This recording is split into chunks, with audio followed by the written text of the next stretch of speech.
It's recording. Is it? Thank you. Okay, you guys ready? Okay, are you looking up here? Are you trying to stop your notes and look up this way? If you've got page 141 done, you can look at your notes right now. If not, you can go to Creator Math and look at page 141. The page on 141 isn't so clear, so I'll try to take a picture of this one and repost it for you. Everybody say proportional. Everybody say proportional. Everybody try the word proportional. Does that have a meaning to you? Do you know what proportional means? Okay, say the word similar.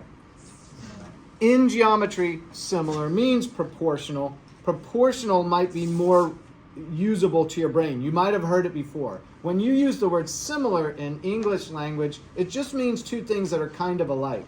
Now it's going to mean proportional in geometry, right? So you're going to have to shift your brain a little bit. So this is the first lesson of similarity. We switched from congruence. What was congruence? Congruence was when the two shapes were exactly alike. Now the two shapes are going to be proportional. Say proportional one more time. Okay, good. Thank you, thank you. So here are the different words. Proportional, proportion, and proportions. All right, I put all three up there for you to do. What do you need? Yes. Wait, somebody's in line. Just sign in behind him and go. Okay, just sign in and go, you guys. If two triangles are proportional, what is a proportion and what options are there for manipulating a proportion? Okay, what's the best example I can come up with on the moment of proportional? Everybody, how about the idea of a scale model? How about a map? A map is a drawing. Think of a map of a city. Or maybe do you use Google Maps when you're starting to drive nowadays? Are you starting to drive? Some of you are. Are you using Google Maps? Google Maps takes the city. How big is the city? You can see it out there, right? You can see the city. It's too big. You need to look at it smaller. So you scale it down. But the small scale map is proportional to the real city. You following this? Right? You got the idea, you know the idea. Okay, I brought in this, which is a used up model helicopter, if you can see. It's a scale model, all right? This is a model of a large helicopter, probably fits in this room, the real one, right? You can tell that this looks like the real one because everything about the real one has been shrunken down on some scale to make this one, right? So this is proportional to the real helicopter. Does that make sense? Okay, so when you're talking about two triangles being proportional, one's small, one's big, but they are exactly the same in their scale to each other, right? Now on this one, I don't know if you can see it. This one's made like a stand so you can set it, and it used to have rotor blades and everything, but over the years it keeps getting broken up, right? So it's not like the actual model anymore. It's kind of falling apart. But it's got things like, wheels that are the right size, everything according to the large one, right? So when you look at this, you know which helicopter it is. This one, and I think I have the wrong base, but I'm not sure it's going to matter for this. This one says a 1/43. It says 1/43 Augusta A109. Okay.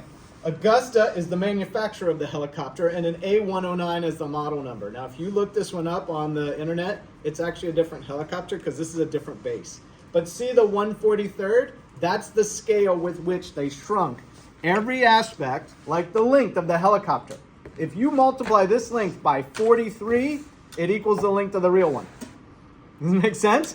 Every little piece. If you look at this windshield, it's this big. If you multiply by 43, you get the windshield of the real helicopter, right? So this is proportional. You're dealing with shapes now, triangles in this case, that are proportional to each other by some scale factor, right? And we're going to talk about that. So let's talk about proportions first in math. Here's two triangles. Can you see them? Everybody look up here. Do you see two triangles? Look up here. With your hand, draw the two triangles in the air. Draw the two triangles. Okay, I've got you drawn one. Are you drawing the second one?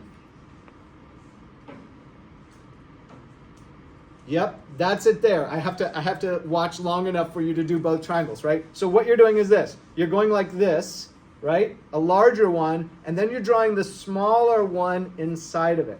So here's the smaller one, right? That's one triangle. And then this larger one is, so two triangles. Now, because one is sitting inside the other, see how this one is inside? They call it nested.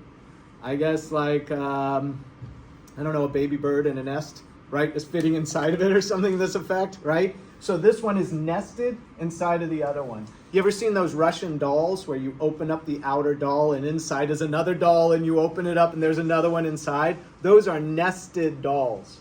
Have you ever seen those pieces of furniture? They're like step stools. There'll be a step stool and then a smaller one under it and a smaller one under it, and you can like use them for different things. They're nested inside of each other. Does this make sense, that word? Okay, so what you now have is the ability to develop a proportion.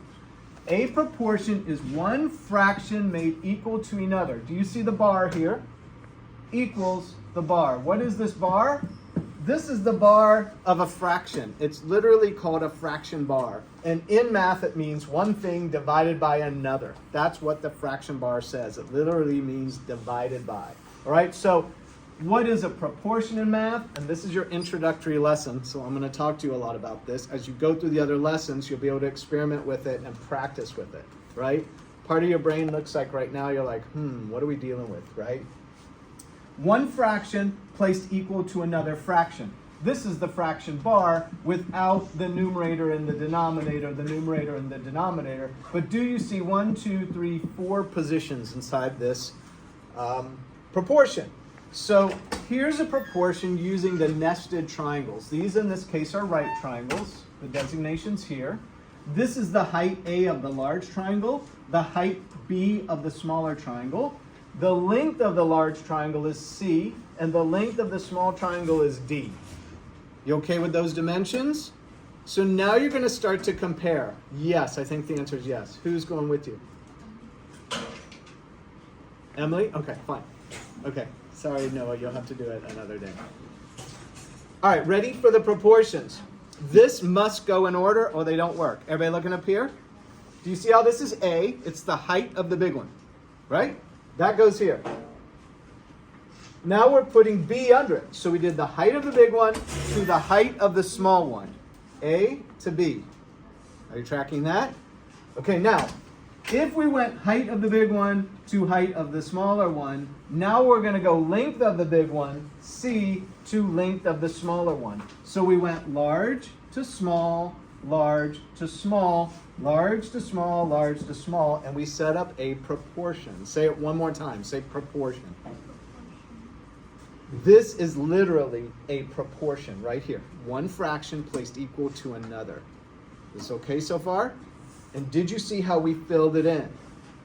This is a little bit challenging. If you mix up the order in which this goes, the whole thing falls apart and doesn't work. But if you get the order right, it's this genius kind of setup of one thing being equal to another in terms of a scale factor, and now you can solve for an unknown. All right, go to the next one. Here's B. B is the height of the small. So we're comparing the height of the small triangle to the height of the big, B to A. If we go from small to big for height, now we're going to go from small to big for length. So we're going to go D over C. We have to stay in the order we went for the first one. If we went B to A on the first one, we went small to big. Now we have to go small to big on the second one, D to C, in the same fashion, using those 4 dimensions. Okay, try one more. D over B. So here we're comparing the length of the small one to the height of the small one, D to B. Here it is, D over B. Now we must go the same route, compare the length of the large one to the height of the large one. It's going to be C over A, and it's here. Okay, so what are you hoping to learn from this lesson so far? You're hoping to get the idea of proportionality, right? A small one related to a big one, or a big one to a small one by a specific factor. You're trying to then get, if I have nested triangles, they are proportional because to fit one in the other, these dimensions must work for the small one as well as the large one. Then you're trying to go, if these things are compared to each other, the height of one compared to the height of the other, I could compare the length of one to the length of the other, and I could set up one of these proportions. Okay, so that's one that's on down the road. Now let's go to the next step. What do you do with a proportion? We do this thing called cross multiplying. Everybody say cross multiply. Have you heard this before? Right? Okay, good, good, good. I don't know if I like the idea of cross. It kind of looks like an X to me, right? When you draw these loops through the equals, you loop through on this proportion, and you get the numerator of one looped through with the denominator of the other. And you loop the other way and get the denominator of one looped through with the numerator of the other. They call this cross multiplying. Actually, I think it should maybe be called X multiplying, but then X kind of looks like multiply symbol we taught you, so hence cross multiply, I guess. Okay? What does it mean? It means you take the A times the D. I'm using a dot for times. So A times D would be this cross, equals, separates it, and B times C on the other. So to solve this, if one of these were missing, I could now solve a simple equation. That's where you're headed. So do one more. Take this one here. As long as we set up the proportion right, cross again. And here we have, how do we write it? B times C is equal to A times D. Notice that they're crossing. But look at both of these proportions. Do you see the A times D on one side of the equation? Here it is here again. And do you see the B times C on one side and the B times C on the other? In fact, when we develop every proportion we can develop, as long as we stay consistent with going from one to the other in a consistent fashion, these statements of equality or equations that are produced will always be the same. Hence the idea of proportionality. So what I'm trying to map out for you in this first lesson on similarity in geometry or proportionality is this idea that you're going through sort of a path. These things, bless you, these things are proportional. These proportions can be set up. When they're cross multiplied, they equal a consistent equation that now can be solved for a missing piece. Okay? And to try to wrap it up, there's some things you need to know. A new symbol for similar is just the squiggly line. That means similar.